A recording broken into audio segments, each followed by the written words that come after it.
Hello everyone, I'm Mars 1952 and this is my tool tip number 2. The tool tips aren't in any particular order. But anyway,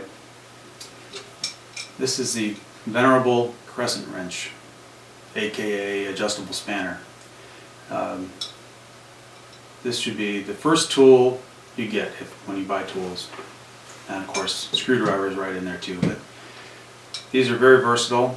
I've had one ever since I was 10 or 12. And there's all kinds of different brands. The patent is long run out on this, but I think Crescent Tool Company was the first one to make it. Replaced the monkey wrench. But anyway, this you would think everyone knows how to use this. It's pretty simple. It's got an adjustable opening. There's newer ones with all kinds of fancy features, but this is as good as you need. My shop teacher in 7th grade taught me this. And that is that there is a right way and a wrong way to use your Crescent wrench. Now if you're going to tighten a nut, or I should say loosen, since I'm that way, loosening would be turning it that way. You put the jaw underneath of it so that when you push, the outer part of the nut pushes on the outer part of the jaw, right here. This is fixed, it's not going to flex. But this one down here can have a little bit of movement. I'll move in here and show you. Now this Crescent wrench is in perfect condition. There's absolutely nothing wrong with it. You can see there's a little bit of a wiggle there. There's a little bit of play. There has to be, otherwise you wouldn't be able to adjust it.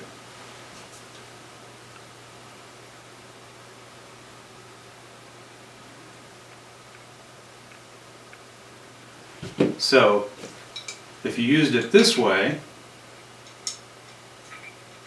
to loosen it, and you turn it like that, the force is going to be in two spots. It's going to be here. Let me get a pen. It's going to be in that spot and that spot. And since this wiggles a little bit, this is exaggerated actually. This jaw will be leaning in that direction. So it's downhill essentially for the nut to slide out that way. It's uphill that way.